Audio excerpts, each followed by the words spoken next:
Good morning, everyone. Well, good morning for me from my kitchen here in the Niagara region in Canada, and good afternoon, good evening from wherever you are in the world. It's a pleasure for me to be here. I'm Anna Olson, and hello, fellow bakers. Here we are for another live chat, and I see the questions popping up already. Just to let you know how the next hour will really roll along is that I'm seeing the feed go up beside me with all of your wonderful questions and comments. And you asked such good questions last time. So I can't wait to see what this round will bring. And so if you see me sort of look over this way, it's because I'm taking a pause to read your questions. I will do my best to acknowledge you so you get the shout out for asking the smart questions you are. So before I get started, I'd like to address a couple of questions that came in early on the thread because it goes up so fast. So if you don't see your question get answered, take a pause and then you can retype the question. But first, I'd like to offer a special happy 30th birthday to Valentina. I know we're, I think, 2 days late, but your sister wrote to me and asked me to say hello and have a happy birthday. So one of the first questions that came up on the street, and we're going to get right to it. I have my coffee. I have my granola because it is morning here. Mistral 111 asked about freezing cheesecake with an almond flour crust or a ground almond crust. Yes, 100%. You can put that in the freezer, thaw it in the fridge overnight the day before you plan on serving it. And to Paula, now I can't even read my own writing. Paula, who wrote about having had a memorable pistachio creme brulee on a trip to Paris, and could she recreate it? Well, we're going to have to be patient and wait to revisit Paris, aren't we? But in the meantime, I would take my classic creme brulee recipe, which you can find on the OYUM channel. The ingredient that most pastry chefs would use to get that smooth, creamy texture and pistachio flavor is using simply pistachio butter or pistachio paste. Looks like peanut butter, except it's green and tastes like pistachios. Just a tablespoon would do for 4 servings, I would say, quite safely without changing the ratio of the recipe. Okay, let's get into some other questions. Crumb is asking, can I make Easter bread? Well, I plan on doing it, and you can find on this channel a couple of Easter bread ideas. Hot cross buns are a staple. I do make a braided egg bread, which definitely works this time of year. So you'll see those recipes by clicking around. Good question. I missed your name, but what is the best way to store fresh pasta? Now, if you've made it yourself, I like to keep it in an airtight container. I like to use reusable containers whenever I can. It keeps the air out to keep it from drying out excessively, and it will keep for a good 2 to 3 days in your fridge if freshly made. You can also freeze the pasta. And what I prefer to do if I'm freezing it is spread it, if you're doing long pasta, put it in the little bundles on a tray, freeze those, and that way you can pack those bundles individually, basically like a single portion. Some good questions. Indri is asking, can I replace brown sugar with palm sugar? Having spent I've visited Southeast Asia a few times, so I've learned the wonders of gula melaka, the coconut palm sugar. And when I was there doing some baking, I found I could use it interchangeably for our North American brown sugar without any problem whatsoever. So that is a fantastic question. And there you are again, Indri. So we've covered your question. Rita Andrea is asking, can we use salted butter for buttercream frosting? That's a good one. Generally, I say no, and it's only because the reason I like to bake with unsalted butter is that way, as the baker, I'm in charge of how much salt I add. I do like adding a pinch to my buttercream frosting, it's true, to balance the sweetness. But I have ruined buttercream frostings by using salted butter because the salt is too strong. Brand for brand, you don't know how much salt is going in. And the more butter you use in a recipe, and buttercream uses a lot of butter, you'll find that it can overwhelm and be too salty. I also like baking with unsalted butter because it's sweeter and fresher, and I get more predictable results with it. So that's butter in a nutshell. Look at all these questions coming in. Oh, I saw a question about ovens with someone just asked about they don't have the heater or element on the top, just on the bottom. And that is actually, you have an oven like most people have an oven. And heat from the bottom, because heat rises, tends to circulate well in the oven. So unless you need to broil something, you should generally be fine with all of your general sort of baking and roasting. That brings up a quick tip. If you have a convection oven, if it's an older model, new ones adapt to temperature changes in a recipe. Always assume a recipe, unless it says convection, is based on a still oven heat, so no fan. So if if I call for a recipe for the oven to be set at 350, then if you have a convection fan, set your oven to 325. And in metric, that would be 180 and 160. Good questions. Oh, Juna's asking, well, when will I come back to the Philippines for a tour? I would love to. As we know, no one is traveling now. I hope everyone is being as safe as they can be and staying well. I would love to come back to the Philippines because I love the food and the flavors and the warm welcome I always get there. All right. Carol Wilton is asking, I tried to make salted butter caramel ice cream. Yum. And it didn't freeze. Could it be too much salt? It would take a lot of salt to not freeze the ice cream. I do find if you're using one of those small freezer units where you drop the unit in the freezer and then use it, and then you put the ice cream back in the freezer, it takes a while for it to really freeze. So give it time. What could actually impact the ice cream more than the salt is actually the sugar. So caramel is intensely sweet, and I have had trouble. I've tried making, I do have a couple good recipes for dulce de leche ice cream, but when I was playing with the recipe, I put too much dulce de leche in and I had problems with it freezing. So I would actually hold back on the caramel. Excellent, excellent questions. Oh, good question from Sherilyn. What qualifications do I need to get a job at a bakery? And thank you for your kind words. You know what? You can start really anywhere. And my advice, if you are a passionate home baker and are entertaining the notion of becoming a professional baker, I always recommend first take some time when restaurants and bakery operations open up to us again. We need to support them to keep them rolling. But you can ask and just go spend a weekend working to see how the feel is. But like a professional kitchen, a bakery follows typically an apprenticeship model. So you can combine education by going to cooking school and work, or you can do on-the-job experience. And a lot of, depending what country you're in, a lot of countries, provinces, states have their own apprenticeship boards. You sign on to that and you go through the program and work your way up into becoming a qualified pastry chef or baker, depending on what you want. That's a great question. Hello, chef. I just made basic chocolate chip cookies. Delicious. Wondering if you could brown the butter. Ooh, good question. Ooh, that would be delicious. To brown the butter for your chocolate chip cookies. First of all, browning butter in whether you're making a glaze or a cake recipe or a cookie recipe, you heat the butter until all the milk solids, that white milky liquid, evaporates, and then the solids actually caramelize, and that toasts the butter, giving it a rich kind of caramelized flavor. So yes, I would say you can do that, but make sure that you fully cool and even chill the butter. That way you get the proper consistency in the cookies. Great question. Oh, this is so much fun. I love being able to just talk baking with all of you, and you're asking such a great questions. Let's see. Oh, hello from Indonesia. I made Indonesian specialties. I've only been to Indonesia once. Nope, twice. And they were very brief visits. I have been to Southeast Asia, so I have had lots of the different kueh style desserts, and I love them. And one of my favorite flavors from that area is pandan. And yes, I've tried durian.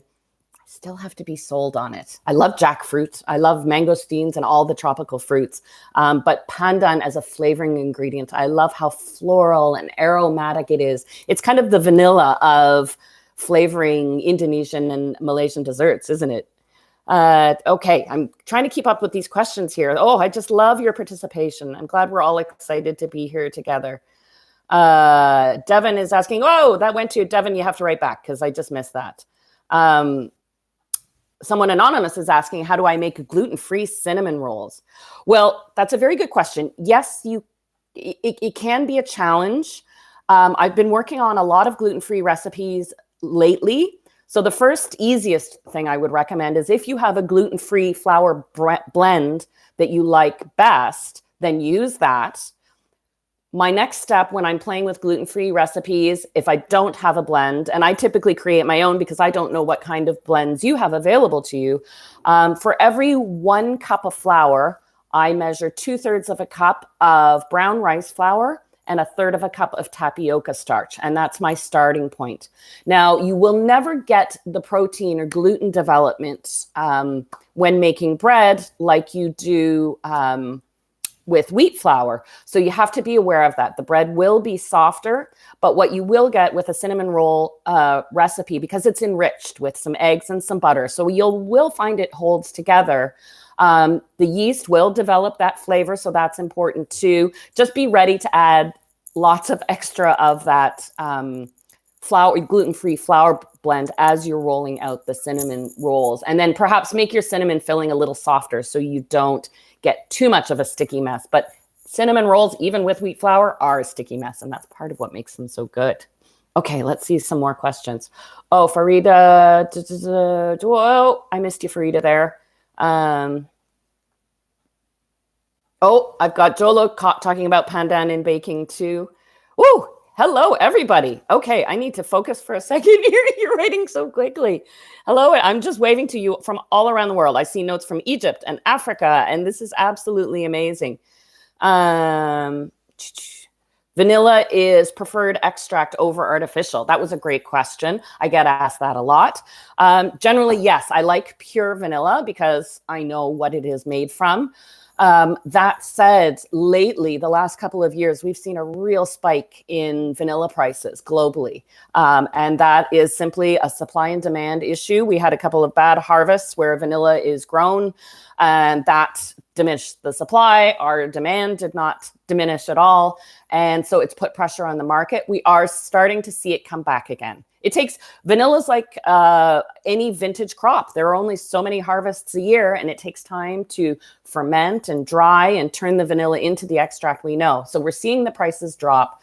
I leave the financial decision up to you. If you're going to buy artificial, buy the best you can. But we are dealing with a time where we're looking for a lot of different substitutions for ingredients. That's why when I made my granola to go in my breakfast this morning, which I think I'm going to be talking for the next while, so I won't have a chance to eat, it's a clean the pantry granola. So long as you have the oats, you can just add what you have on hand with seeds and nuts, flavors and spices, so long as you've got that sort of foundation. I use maple syrup, but you could use honey. You could use coconut oil instead of vegetable oil. I try and keep that down to a minimum, but the rest is really up to you. Anurag is asking, what is the best way to make a perfect chocolate ganache?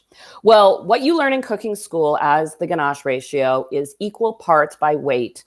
Whipping cream, so that's a minimum of 30%, ideally 35%, and equal amount by weight of chocolate. So 250 ml, which weighs 250 grams of cream, is heated on the stove. Have your 250 grams of chocolate, and you want to use baking couverture chocolate. Chocolate chips that you stir into cookies, buying in the package, is not the same thing. So couverture chocolate can come in chip form sometimes, called callet, or they come in blocks and you chop it. So you heat that cream until you just start to see it simmer. Don't walk away because it'll boil over. You pour it over the chocolate. You let it sit for a minute. Don't do anything. Let the heat get into the chocolate. And then what you want to try and avoid doing is using a whisk. Use a spatula and start with small circles in the bowl and then widen that circle as the chocolate and cream blend together. Chocolate needs a gentle treatment at all times because it is cocoa solids and cocoa butter bonded together. And when you add cream or butter or anything else to it, the fat wants to separate from the chocolate. So this is why the gentle stirring really does make a difference. Excellent question. Okay. Oh, Melanie Mai is asking, can I use expired yeast? Oh, from Vietnam. Hello. It amazes me how you can get such delicious buns in Vietnam that have the crusty outside, soft center, yet in such a humid climate. I love banh mi. But to answer your question, I'll be honest, because here we're doing in Canada, home baking is becoming really popular because we're all spending more time inside. And there was a bit of a run on instant yeast in grocery stores. So until supplies get replenished, I was in the same pickle, and I found at the back of my pantry a jar of yeast that had expired, and it was over a year ago. And I thought, well, I know there's nothing that can go wrong with it. There's nothing health compromised. So I gave it a try. It still worked just fine. So I would say, yeah, give it a try. I mean, worst case scenario, if your dough isn't rising, just turn it into naan or pizza and you should be fine. Oh, and speaking of pizza, Yusra Naim is asking for a pizza dough recipe, please. Well, that's a great request. And I will have actually a series of pizza crust recipes coming out this fall in my new book project. But in the interim, what I would recommend you check out is on the OYUM page, I have a recipe for naan. It's a really simple recipe. It has a little yogurt in the crust. You can choose to add the yogurt or not, but it bakes up wonderfully and rolls out beautifully as a pizza crust too, topped with the toppings. You can do it in the oven, on the barbecue, or even on a griddle if you don't have an oven. So that's a wonderful question. Jay-Z is asking for a substitute for baking powder. Well, that baking powder is very different than yeast, so I wouldn't recommend yeast if it's for cakes or cookies. If you have baking soda, which sometimes comes in bigger volume, is a little more affordable and accessible, what you need to do is add a little acidity to your recipe to activate the baking soda. Just if your recipe calls for 1 teaspoon of baking powder, reduce the amount of baking soda in its place. Use half a teaspoon because it's got baking powder is simply baking soda with acidity worked into it. And then it's created in a way that acts twice. So baking soda is fine, but make sure you include like a little splash of lemon juice into your recipe. These are fabulous questions, everyone. Oh, who's going to get right into the kitchen and start baking after this? I'm motivated. Jem, a recipe to use up eggs. Oh, can you send them over to my place? Because I got shorted on my egg order last week. So I'm hoping I get some extra eggs this week because there's some Easter baking in my plans. To use up extra eggs. Well, first off, if you have separated eggs, whites or yolks, you can freeze them. And even extra eggs out of their shells, if you put them in an airtight container, get as much air out of the container as you can freeze whole eggs too to use later on. But recipes like a Genoise sponge, on OYUM, I do a strawberries and cream cake with a Genoise sponge. Boom, that one cake uses up 6 eggs in one go. If you have extra whites, an angel food cake is a wonderful thing to make, or a pavlova or meringue. And if you're in a bind like me and you're actually running low on eggs, if you want to make a meringue or anything that calls for whipped egg whites, you can use carton egg whites just fine. The only thing I find is they take a little longer to mix up. So keep an eye as you're mixing them, whether you're using beaters or your electric mixer, but you can use cartoned egg whites for your baking recipe in place of whole eggs separated from the shell. Great questions. Oh, Emelette, happy birthday from the Philippines. Oh, it's great to have all these people write and say hello. Fatima, you're asking a question that a lot of people ask, is a substitution for sour cream, because it depends what country you live in, what ingredients you have accessible to you. Greek yogurt is by far the easiest and best substitute for sour cream because it's dense and it's rich and it holds its shape. So that bakes well into desserts. Labneh is a great option too.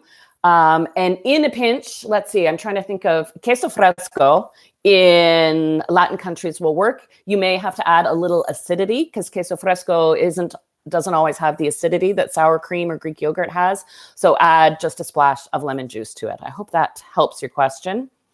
Matthias, age 9, please make some new videos. Oh, have you watched all the videos, Matthias?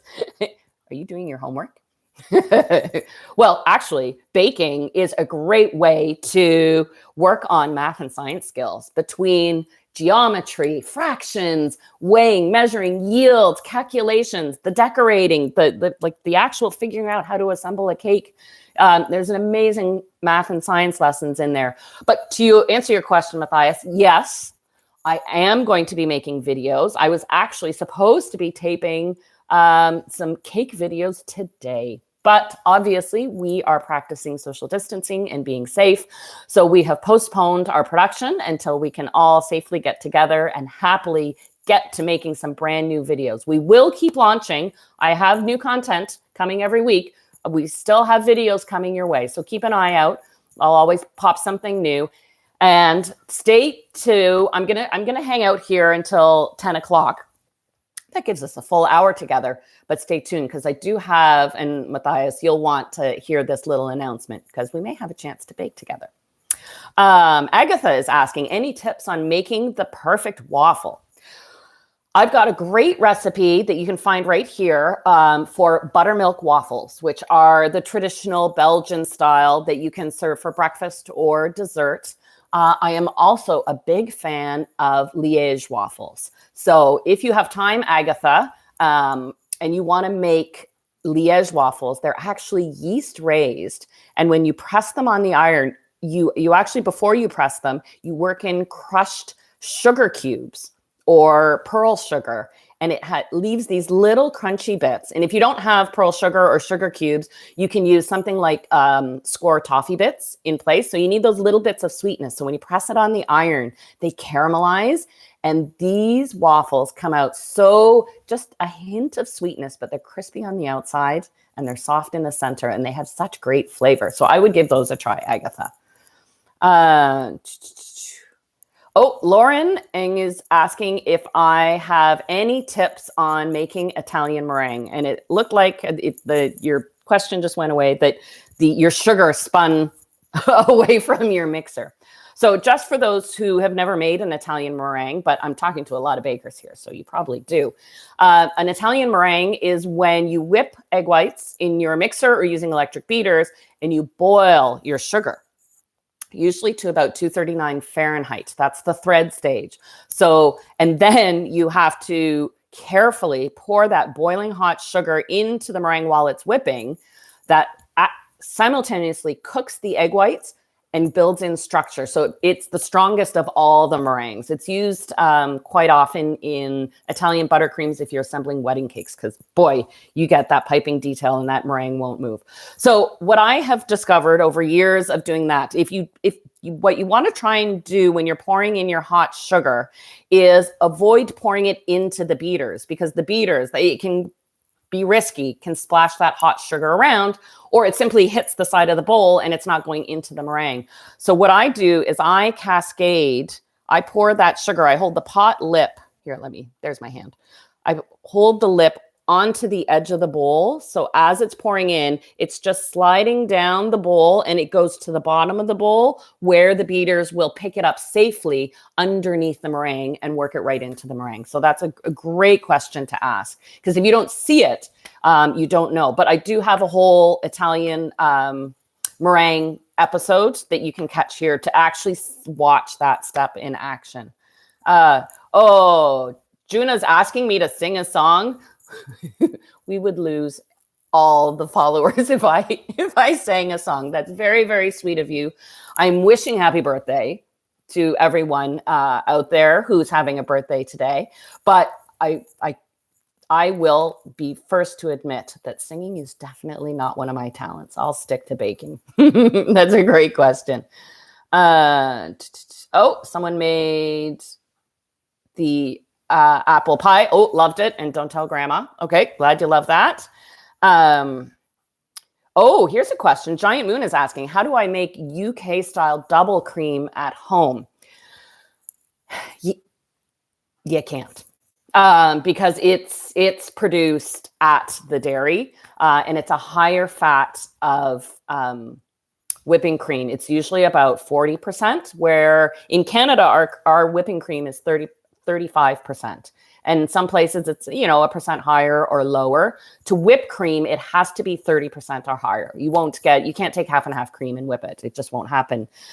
So the best solution I find is, if you're trying to add that little bit of richness, is if you can either make or have access to creme fraiche, which is a set style of sour cream, but it's made with whipping cream that actually intensifies in fat. And to make creme fraiche at home, take 1 cup or 250 ml of 35% cream. You add a tablespoon of either lemon juice or buttermilk. That acidity tightens up the cream. Now, what you have to do is you take it, you put it in a glass or metal container, cover it, and you drop that into a bowl, like a water bath filled with hot tap water. You need to actually kind of ferment, but not make it turn fizzy, the cream. It has to come up to room temperature for about 24 hours with a normal humidity. Then after that, don't stir it, because it will have separated out. So some of the liquid you'll see at the bottom of the bowl, don't stir that back in. And if you put it in the fridge, it will set up firmly. And then you've now made a more concentrated form of a sour cream, but it's not terribly sour. It's not like our commercial sour cream. That can double as double cream in place of a recipe. So I hope that answers your question. You can, when you stir it, it'll break down a little bit, but you can put volume into it and whip it up beautifully. Step asks, how can I make my own brown sugar? Oh, you've got some great questions. And that happened to me last week. I scraped the bottom of my canister to get the last of the brown sugar, and I did run short. If you have white granulated sugar, you can add, for every 1 cup of sugar called for in a recipe, add 1 tablespoon of either molasses, maple syrup, or honey. That replaces the moisture of that's in brown sugar that you no longer have, and your recipes will work out fine. Molasses is ideal because that is what is pulled out of sugar during the refining process, but I find honey and maple syrup, either option, will work just fine. Great questions. Kevin is asking, baking time for meringue cookies. Well, it really depends on the cookie. If you're looking at just a French meringue little gem where you whip egg whites and sugar together and you pipe them, those can take, you have to respond to the weather. So on a humid day, those can take 90 minutes if they're small, in a very low oven, about 250, 275. If you see them starting to brown, because everyone's oven is different, you crack the oven door and put a spoon in there just to let some of that excess heat out. A humid day could have it take longer. Macaron, we could have a whole little chat on macaron, couldn't we? Those typically only take about 10 to 15 minutes to bake, but that's after you've achieved that special, because those are a meringue style of cookie. That's after you've achieved the proper macaronage, having stirred it just so, piped, let them sit to air dry for about 90 minutes before baking. So I hope that helps. To get a nice crisp meringue cookie, if you have access to meringue powder, adding half a teaspoon will really help dry them out and set them nicely so they don't have to spend too much time in the oven, and they'll stay dry longer. So very, very good question. Just a little storage tip. So if you live in a humid climate, if you've ever made something meringue based and in a day, everything gets humid or soft, sometimes when you buy things, you'll see a silicone packet come with it. Well, that silicone packet usually comes with electronics, is to hold moisture. So I pull those out, I sanitize them. You don't want them in direct contact with the food, but if you're packing your meringues in a container, put a silicone packet in there, put a piece of parchment over top of it, and then it'll actually help keep the moisture out of your container to keep your meringues crisp. Great questions. Farida is asking, I thank you for writing your question again, Farida, because I caught the beginning but not the end. I'm from Egypt. Hello to Egypt.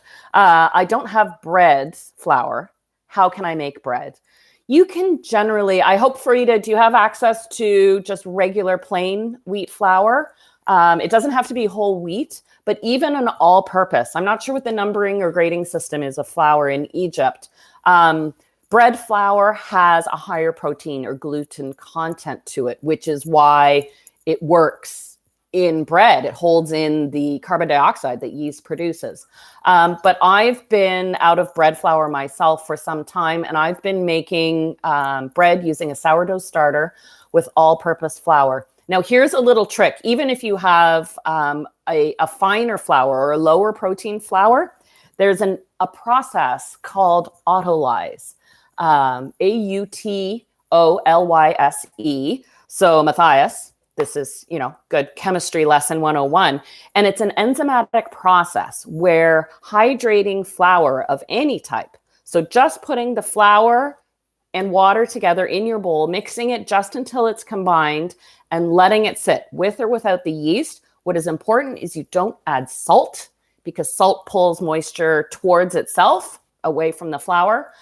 But just letting the water and flour sit for 15 to 30 minutes unattended. You don't do anything, no kneading, nothing, just no salt and no sourdough starter, because acidity messes with it too. This is when the autolyse happens, and it allows the flour to hydrate, and the protein strands within the flour start bonding together all on their own without having to knead or exercise them. So if you're dealing with a lower protein flour, take your bread recipe, try this technique. Just let the flour, you can add the yeast, no salt, no sourdough starter, let it sit for 15 to 30 minutes. And I think you'll get the strength and development you want out of the bread. That's an excellent, excellent question to ask. And Lauren, hello again, Lauren. Why do I prefer measuring by volume than weight in most of your recipes? You know what? That's a great question. And it is simply because of where I live. In North America, in Canada and the United States, over the years, we have become accustomed to measuring by volume. The rest of the world, I know, measures by weight. When I went to cooking school, professionals, pastry chefs learn how to bake by weight. It's easier to see ratios and proportions when you're dealing with grams across the board. So the reason I measure by volume is because when I first started cooking, I was speaking only to my local audience. Who would have guessed I'd be speaking to the whole world? So I do measure by volume on camera. You will find that every recipe has weight conversions. And I also have an excellent volume to weight conversion on my website you can go to. And for those who are watching from Canada or the United States now, just to counter the other side of it, the reason why generally I prefer measuring my ingredients by weight is because then you don't have any dispute. A gram is a gram. You put your bowl on the scale, you hit tare, it factors in the weight of the bowl, and then you start adding your ingredients. And it doesn't matter. You know how you always hear about, well, you need to pack your brown sugar into the measuring cup, and flour, you need to stir the flour, loosely measure, and then level the top. Well, it doesn't matter how you get the flour from the canister to the bowl if you're weighing it, because the scale tells you what it should be. So if you're used to measuring by volume, I suggest give it a try. I bet you'll find at first it's easier and it's tidier too. You have fewer dishes at the end. Okay, let's get some. Arun Kumar is asking baking soda versus baking powder. And I think what I want to touch on, because I talked about it a little bit, is why some recipes call for one, some recipes call for the other, and some recipes call for both. Baking soda needs to be in a liquid state to activate, to bubble up. it needs to be in contact with an acidity, but it activates immediately. Immediately once it's liquefied, it starts frothing. If you've ever made biscuits, you'll see even in the bowl, it starts rising right away. You don't see that activity in chocolate chip cookies because the dough is so dense. So you don't see that activity happen. Baking powder needs to be in a liquid state. It already has the acidity built in, but it needs heat to really get going. So that's why in some recipes, usually a recipe that calls for baking soda is baked at a high temperature or for a quick amount of time. So that baking soda rises up, boom, sets. Baking powder on its own is typically used in recipes that take a longer, slower time to bake. Baking soda, baking powder together is used in recipes where you need a consistent lift. So that baking soda starts lifting your cake up, but it will expend itself quickly. And so that's when the baking powder, once it heats up, kind of picks up. And that's why you see cakes call for both, so that you have a tendency to have a more level cake top if you have both baking soda and baking powder. So that was a great question to ask. Okay, best friend Clay's in the Philippines. I won't be able to get to everyone's request, so please don't take it personally if I can't say hello or happy birthday to everyone, because you're just typing like crazy. This is excellent. I'm seeing something about strawberry ice cream. You need to make it. Okay. Okay, this is craziness. Can I freeze flour to keep it fresh? Oh, great question. Freezing ingredients. Yes, you can. You can freeze your flour. If you live in a very hot or humid climate, flour it can spoil on you. And I even find the lower the protein content, the quicker it spoils. So if my cake and pastry flour, I'm not using it as much as my all-purpose, I will put it in the freezer. So seal it airtight. You don't want it to pick up fridge odors. And then because it is soft, you can even pull out what you need. Just before you use it, make sure you let it just come up to room temperature on the counter. Great question. Lisette Pedro is asking, do I have any tips on making homemade yeast? Yes, because that is a conversation in our baking circles around here anyhow, since we can only... we can't just pop out to the shop now to pick up one or two things. You have to plan. You may run out of things before you expect it. The best way to create your own sort of leavening agent at home, you can't technically create yeast in its purest form without a complicated chemical process. But what you can do is, because yeast lives in our environment, is you can capture it by making a simple starter. And to do that, to make a sloppy starter, you just do equal parts by weight, water and flour, room temperature water, flour, and I like to add a tablespoon of natural yogurt, not flavored, not sweetened. And that fermented, because the yogurt has been cultured, it starts the culture activation. And you leave this to sit on your kitchen counter for at least 24 hours, ideally 48 hours. Before you put it in the fridge, you need to feed your starter. So you give it, again, a little more water and a little more yeast, give it a stir, pop it in the fridge overnight. And within 2 to 3 days, you've got a sourdough starter base that will leaven your bread. As it ages, it improves in flavor. And then you will find that, unlike using commercial yeast, you have to give your bread longer to ferment because the strength is not the same, but you'll have great luck. And then what you have to do, this is a conversation too, because we're being very conscious of not wasting food. When you have to feed your starter every 2 days, you want to, you have to pull away. If you're not baking bread every 2 days, you're going to find you get more and more and more and more starter. So they call it the discard. And instead of just simply dividing your starter in half and throwing half away, that can be used as a fantastic base for pancakes, for waffles. I made a quick batch of naan in under 10 minutes using my sourdough discard, and I didn't have to add any yeast to it. And it's got just delicious flavor. Even things like banana bread, you can stir it into. So we don't want to throw anything away if we can avoid it. Okay, more questions here. Whew, I'm just going to take a sip of coffee if you don't mind. We've got some long questions. All right. Oh, Lydia. Yes, Lydia is asking about self-raising flour.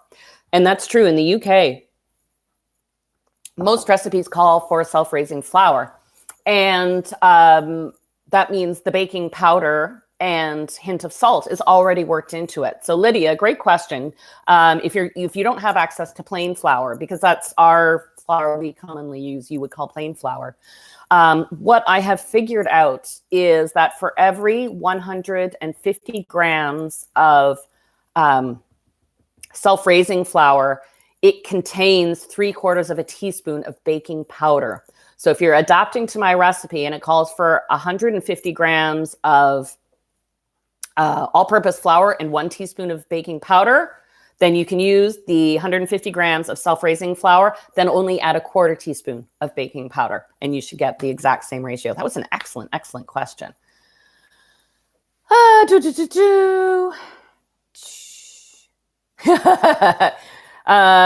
Can we get a pantry and fridge tour? Maybe not today. I'm getting my groceries later today, but that's a good idea. I'll give you a quick little, there's my little baker's corner. So I set up shop on this side with my mixer and my dry ingredients, a little lamp if it's a gray day.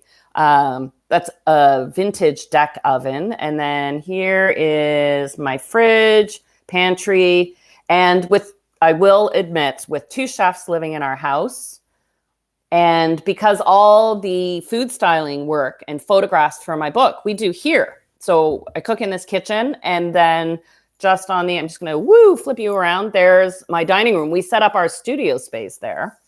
That we need 2 fridges. So this fridge holds my eggs, milk, fruits, vegetables, daily stuff. And then that far fridge right there holds all the assembled desserts when we're in production or when I'm recipe testing. So with this time, I am I'm abiding by social distancing and even isolating as much as I can, except to go out for groceries. This is leaving me time to spend in the kitchen working on new recipes. So I can't wait to bring you new creations. Okay, so let's go. This is about you. Let's get back to your questions. Oh, Juna, hello. You're so sweet. Okay, I'm going to have to start reading from the bottom. Oh, good question. IM is asking the proportion to dilute coffee cream to make milk. Yep, we're all trying to figure out these things as we go along. Well, coffee cream is 18%, half and half cream is 10%, and milk is 2%. So I think with a calculator, you can figure out your yield to percentage of fat. You can add water, or if you're using it in baking, you would just simply add water to thin the fat content of it. So if you were to add 50% water to your 18% cream, that would be 9%. So then we're looking at adding about 75% to bring it down to more like a whole milk ratio. Does that make sense? I'm doing the math in my head on the fly. Here we go. Matthias, who's 9. See, baking is all about the math and the science. Fran is asking, do I adjust my baking in a convection oven? Yes. So you can assume with my recipes, because this is the oven I test in, it's just a still oven. It's a gas oven, and it's got heat only on the bottom. And I have my recipes tested by 2 other recipe testers they have 2 different ovens. One has a gas oven, one has an electric. And so I have them tested multiple times in different ovens to verify time and temperature. But generally, you assume recipes are listed with no fan. So with a convection fan, you want to, if it's an older model, you want to reduce the temperature by 25 degrees. Newer ovens, if you've purchased an oven within the last 2 years, many of them now actually adapt. So you don't even have to figure that out. Whatever the recipe says, you plug that into the oven. So that's a good question. Jack Abajian is asking, what is my favorite all-time dessert? Oh, that's the toughest question, because I'm a moody baker and cook. And I usually choose something to make or bake because it's what I feel like making. It's the activity I like. And it's not always the craving. I tend to like, you may find this funny, but I tend to like the simpler desserts. Like when I go out to eat, I'll order a creme brulee because it's so simple, yet so difficult to get just right. I love making pastries at home. So I made cream puffs last weekend because I had the ingredients on hand to do it. So the technique of making choux paste and piping and baking and watching them fluff up, I get a lot of satisfaction from making puff pastry, making croissant dough, making pie dough. But I would say fruit tarts are actually probably my favorite thing to make and eat because I love the complexity of the pastry crust, the filling, the fruit topping, and then perhaps that extra level. So I love all those components that work into a single dessert. That's a really nice question to ask. Thank you. Cheryl De La Cruz is asking for more recipes using coconut flour or almond flour. Click around the Oh Yum channel because I do have a lot of gluten-free or flourless baking recipes that rely on almond flour is kind of that foundation gluten-free baking flour for a lot of baking. And a lot of Eastern European desserts use ground almonds. So I kind of defer to that style of baking when I need to. I do have a lovely recipe for mini vanilla cupcakes that use coconut flour. And you can find it right here on the Oh Yum channel. So take a peek at that and some nice decorating tips too. And they can, of course, adapt to full cake layers. Sky Sia is asking, what do I usually do when I am free, meaning free time? It seems funny, but I can spend all day recipe testing or taping baking videos or hosting a cooking demo and then go home and bake in the evening. It's a different part of my brain when you bake for work and bake for home. And I'm sure a lot of you who are we're all spending more time inside as we're supposed to now. You have more time, you're spending more time baking. It also, I mean, I'm talking to you, my fellow bakers, where baking, part of why I got into baking is it was my hobby. It was my stress reliever. Growing up, I was not athletic, still am not athletically inclined or well coordinated. And so baking was my after school activity while other people would play baseball or soccer. And so it became my means of self-expression. I think it's a great stress reliever for people because baking takes you away from the moment. You have to pay attention. You have to focus on the recipe. You see it through, and then there's a positive end result. And I think it's an amazing thing. It builds such confidence. It's something meant to share. And even though we can't share out to the big universe, we can share with those around us. Actually, before I get back to your questions, I have a great little topic to touch on because I don't know about you, but I'm finding with two of us in our house, I want to bake, I have to bake, but I can't produce the quantities I normally do because I'm usually out handing them out to friends and neighbors and popping by visits or having people over, and we can't do that right now. So I'm cutting a lot of my recipes in half.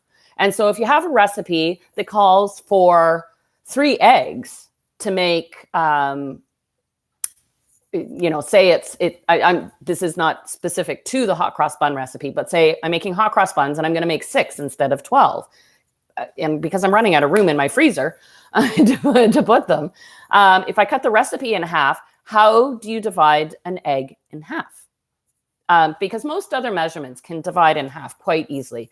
You can halve and double most baking recipes. So to measure half an egg, what you do is take the whole egg, crack it into a dish, whisk the yolk and the white together. This is assuming it's a large egg. Then measure out 2 tablespoons. Because a large egg is 60 grams or 60 milliliters. It's 1 egg is a 1/4 cup. That means it's 4 tablespoons. The yolk is 1 ounce or 30 grams. The white is 1 ounce. So if you whisk the 2 together and take out 2 tablespoons, that is half an egg. You can then save the other half an egg. You can use as an egg wash to brush on top of a bread or a loaf or something you're baking, it will keep in the fridge for 1 to 2 days. If you're not going to use it in that time for baking, then you can just scramble it up and add it to your next stir fry. Oh, here's a good question. Helen is asking, can you use beer to bake bread instead of milk? Yes, you can. It will be, or instead of yeast. Sorry, to reiterate your question, you asked, can you use beer instead of yeast? Well, the yeast activity in beer, because yes, you bring up a good point. Beer is fermented using yeast, but it has been, the yeast activity has been spent. So the actual yeast has been strained away in the grains, the spent grains from the beer making process. So there is no active yeast in the beer. What you do have is the carbon dioxide that's left in the beer itself, which really gives breads a nice lift. But you'd want to lean not towards a conventional yeast bread recipe, but more of an Irish soda bread recipe. So by adding just a little bit of baking soda plus the beer, you're going to get that nice lift and airiness to your bread. So I hope that answers your questions. That was a really good one. Now, Justine Tarrant is asking about an all-purpose flour substitute. If you could give me a little more information. Are you trying to go gluten-free? Have you run out of flour? So that way I can steer you the right way. Do I have a recipe for steamed sponge cake? Oh, I am. Good question. Yes, I do. I've got a couple of versions. I'm trying to think in my repertoire. You'll find on Oh Yum, I have a steamed lemon sponge cake that I absolutely adore. And you make the batter and you put it in a ramekin, and you can put berries in there if you want. And you can steam it either in a water bath, meaning you set the ramekins in a roasting pan, fill it with hot water, cover it, or you can do them in a bamboo steamer if you have that. And what I love is the batter kind of separates as it bakes. So you get a curd layer that settles at the bottom, and then the fluffy cake on top. And when you flip it over onto your plate, oh, it's just so nice. And you can even top it with meringue if you want. These are just such fabulous questions. Oh my gosh, look at I haven't even looked at the clock. Time is just flying by. I'm okay. Ashna Boyju is asking how to replace eggs in recipes. Now, there are a couple of reasons. You can use, we were talking about using yogurt, like a Greek yogurt in place of an egg. That's kind of the quickest fix if you've run out of eggs. And it won't work in all places. For something like a quick bread, like a banana bread, you'd be fine with that because your other ingredients kind of step in to replace it. In a general sense, if I'm looking for more of a vegan egg replacement for cookies, muffins, quick loaves, I will stir 2 tablespoons of ground flaxseed into 3 tablespoons of water for 1 egg. You let that sit for a minute, and then you add it to the recipe just at the same point that you add an egg. And then for more delicate things like cakes, custards, here in Canada, we make butter tarts, which you take maple syrup and brown sugar and melted butter. But if you can't have eggs, silken tofu tends to work very well. So you want to puree it or whisk it until it's smooth. And for every 1 egg, weigh out 60 grams of the silken tofu. And that, because tofu has protein, it sets like an egg. But then because with flaxseed, you get the speckles throughout. You won't have that. Great question. Carlene Andrews is asking, hi, Anna, is there a substitute for cream of tartar? Yes, because cream of tartar which is actually, strangely, a byproduct of the wine fermentation stage, is acid in powder form. So if you are looking, if it is being called for in a meringue recipe or anything that's calling for whipped egg whites, which is typically what it's there for, you can replace with the same measure of just simply lemon juice or white vinegar. Typically, you put in half a teaspoon to a teaspoon when you're making a meringue. And what that does is the acidity, whether it's cream of tartar or lemon juice, allows the protein strands to stretch, and you'll coax a bigger volume out of your meringue. So that's why it's there in the first place. So I hope that answers your questions. Oh, Atena Balan is asking, what is a good substitute for cream cheese? Depends a bit on what you're making. Cream cheese for a cheesecake, you can use other fresh cheeses. You can use ricotta, quark. You can strain Greek yogurt, labna, queso fresco. There are options. If it is softer than commercial brick cream cheese, what I recommend you do is put a coffee filter, a piece of cheesecloth in a strainer, put that cheese, dump it out, and set that container in a bowl in your fridge overnight and let any excess liquid drain out. That way your cheesecake will set up nicely and won't be too watery. So I hope that gives you enough options depending on where you are in the world with a replacement. Oh, Bonnie, good question. The best way to keep and store chocolate. Well, the out of direct sunlight is an obvious one, and you would think it would be too obvious to me until I realized when I left. You can see I have a nice sunny window in my baker's corner there. I accidentally left my container of chocolate sitting on the counter, and then the sun came over and I just had my container, one side of the chocolate melted. So out in a dark, cool place. Do not refrigerate chocolate. Do not freeze chocolate. What chocolate does not like, it likes a temperate climate. It does not like extreme temperature changes. So that's why you never want to refrigerate or freeze it. If you store your chocolate and you pull it out and you see that it's got a dusty coating on the surface of it, it is not mold. It is cocoa butter bloom.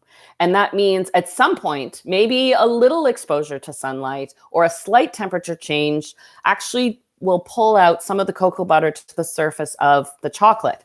It is not spoiled. It is perfectly fine to use in any type of baking. It's just there, and once you melt the chocolate, it gets worked back in again. If it's well wrapped, or if you have callets and it's stored in an airtight container, chocolate keeps for at least a year or longer. But the key is not to freeze it or to refrigerate it. And when you melt chocolate, conversely, chocolate likes a slow, gradual heating process. Always do it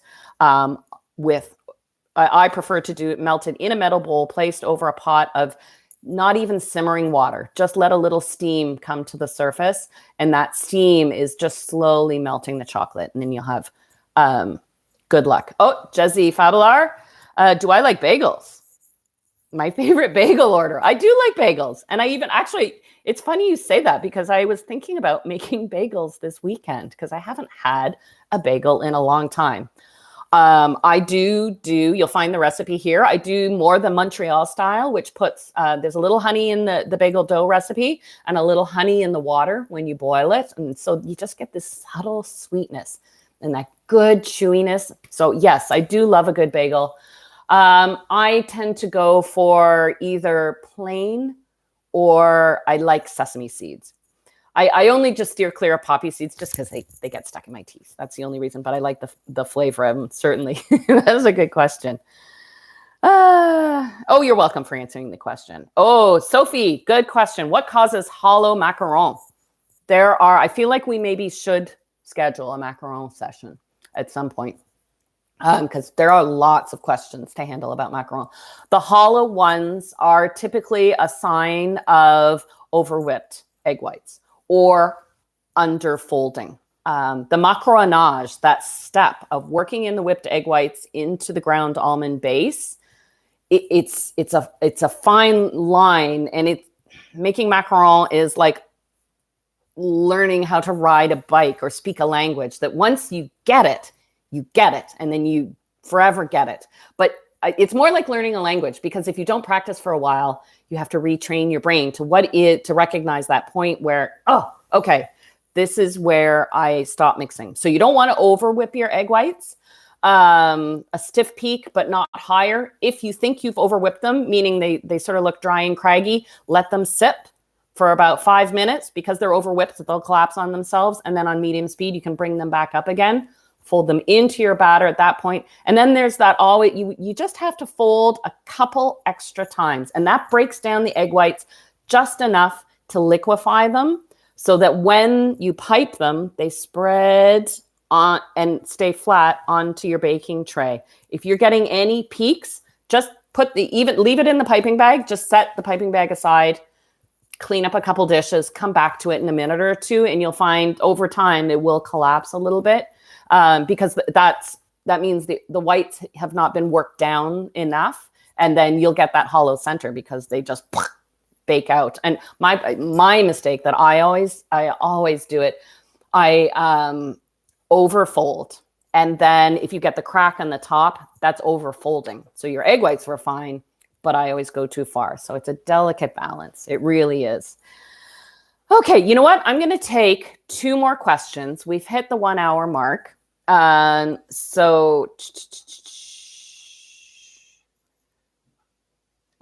getting Marilena 84312 is suggesting lots of great recipes to look at. And I am trying to experiment. I was making daifuku the other day, which is like mochi. Mochi is the chewy rice paste. Daifuku is when you put the filling in it. So I've actually been playing with, and I love that texture. It's so much fun to work with.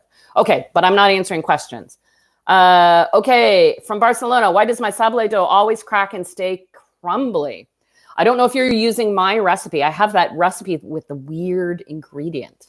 I work in 1 raw egg yolk and I grate in 1 cooked egg yolk. So I find it makes a dough that's easier to handle. It's actually less sticky. I love visiting Spain. I love Barcelona. My heart goes out to all of Spain.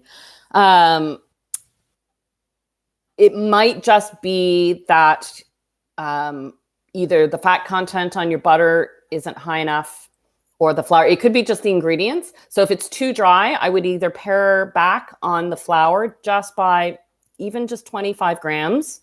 And then you might find that works better, or increase your icing sugar by 25 grams because the icing sugar dissolves into the butter, making the dough a little softer. So that would be my suggestion. Okay, this is going to be my last question that I'm going to take. But before I take the last question, I do plan on being back next week. And we want to switch things up a little bit. You have wonderful questions, and I'm still going to make time for questions. But what I'd love to do is bake with you. So I would like to schedule, details will follow early next week, but I'd like us to have a bake along next Thursday. So the time and the recipe will be announced early in the week, so you have enough time to get the ingredients, have everything ready, and at the allocated time, it'll be something we can do within an hour. So nothing so crazy or that I'll make you come back 3 hours later. We'll do this all in one go. But we'll spend some time baking together. And then I want to be able to see your results. And we'll have time while whatever it is I put in the oven, we'll have time to handle some more questions and visits too. So we're just getting that coordinated. So I hope you get I should also, a last note, that with that recipe that we will announce early in the week, I will provide tons of substitution options. So because we have to abide by isolation and we can't just pop out for one ingredient or another, we have to be efficient. I want you to be able to make this with what you have on hand. So I'll give you lots of suggestions that way. And I'll look forward to baking with you next week, next Thursday. Okay. I'm going to end this, if I could, with a simple question. Ippy or yippee? What is my favorite Malaysian food? Oh, how do I pick? I love onde. But you can't go wrong with a good laksa. Just the spiciness of that coconut broth. And yes, I like sambal belacan. So for those of you who don't know what that is, you can look it up, but it's pretty intensely spicy and delicious. So I would say laksa is actually my favorite Malaysian food. I thank you everyone for joining me around the world. This has been such a wonderful visit. My heart is with you. We are bakers to the core, and baking and sharing however we can will get us through this difficult time. And when we come out the other side, we're going to be better bakers, and I'll have so many great new recipes to share with you. Thank you once again for joining me today. Have a great day, evening, morning, afternoon. It's been a pleasure.